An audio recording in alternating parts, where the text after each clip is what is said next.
Friends, survivors, fellow cartographers of impossible terrain, I want to talk to you about swamps, not the kind with water and reeds, but the kind made of people.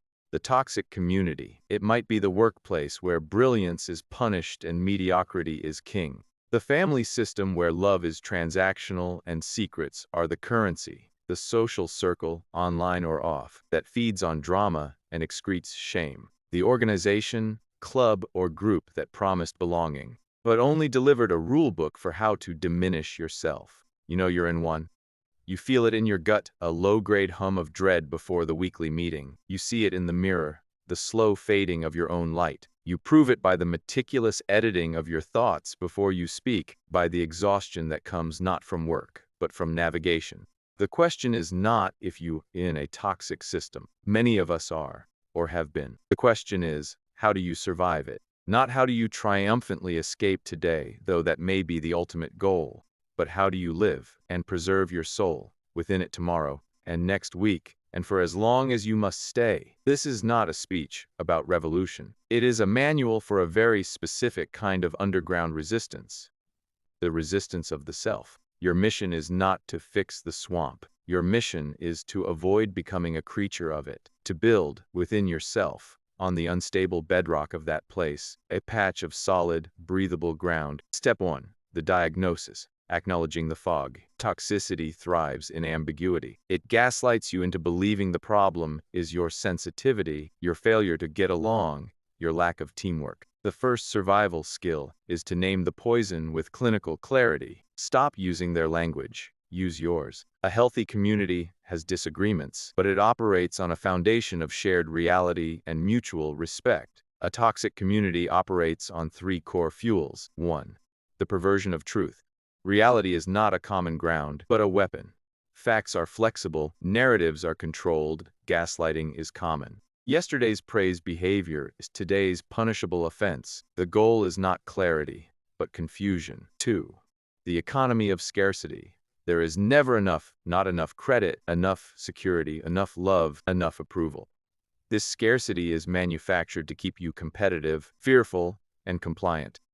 They pew against each other for the rotting crumbs of dignity, so you never look up to see who owns the bakery. 3. The demand for fealty over integrity. Loyalty to the system, the leader, way we do things here, is valued infinitely more than honesty, creativity, or ethical action. Your worth is measured by your compliance, not your contribution. Naming this is not cynicism. It is cartography. It is drawing a map of the minefield. You must see the swamp as a swamp. Do not mistake it for a garden you are failing to tend. Step 2. Internal fortification, building the inner citadel. You cannot control the ecosystem. You can only control your own borders. Your survival depends on constructing an interior life so resilient that their chaos becomes weather, not climate. Reclaim your metrics of worth. The toxic system will give you a broken scoreboard, how much you flatter, how little rock the boat, how well you absorb abuse. Smash it. Create your own private, immutable metrics. Did you do work today you were quietly proud of? Metric upheld. Did you maintain a boundary, however small? Metric upheld. Did you offer a moment of kindness to another target? Metric upheld. Your worth is an internal audit, no longer a public stock price. Cultivate compartmentalization as a sacred skill. This is not about being false. It is about being strategic. Your passion, your dreams, your deepest loves and curiosities, these are precious. They are the family jewels. Do not leave them on the coffee table for the vandals to smash. Build a beautiful private room in your mind where these things live. Visit there often. Feed them. Let the community have your hands and your mandated hours, but never your soul's address. Become a master of neutral response. Toxic systems feed on drama, your defense, your tears, your explosive reaction. Starve them. Practice the language of unshakable, bland neutrality. I'll note that. Thank you for the feedback. I understand is your perspective. Let me circle back on that. It is a verbal force field. It gives them nothing to grip. It is not agreement. It is the diplomacy of a sovereign state dealing with a troublesome neighbor. Find your witnesses. Inside the swamp, identify the 1 or 2 others whose eyes also hold a glimmer of silent recognition.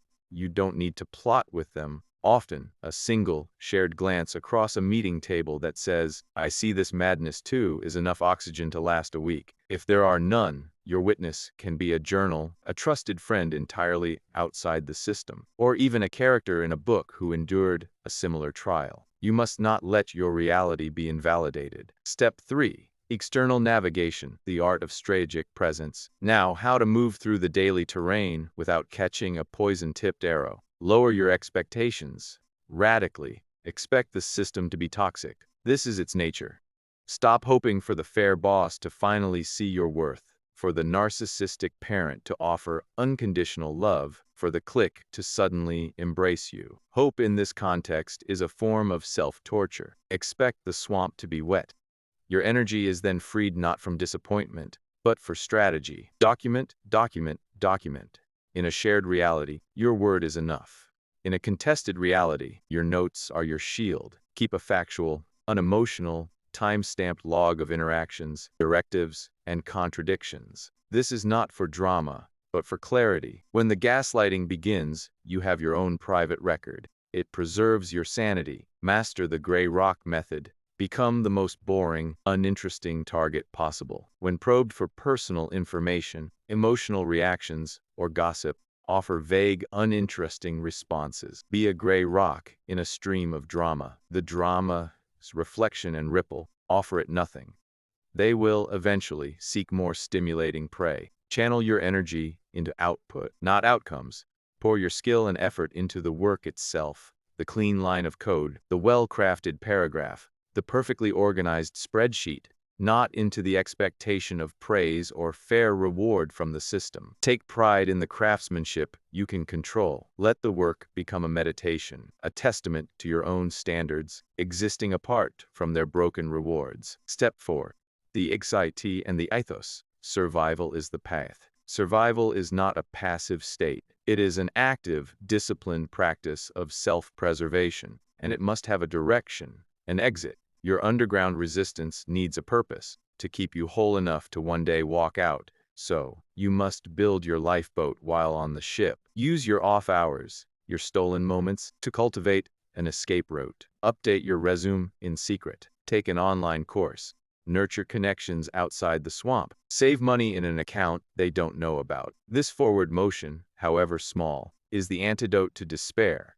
It proves to yourself you are not a captive. You are a prisoner digging a tunnel. And finally, remember this. The greatest threat a toxic community poses is not that it will hurt you. It is that it will convince you that its brokenness is normal and that are the broken one.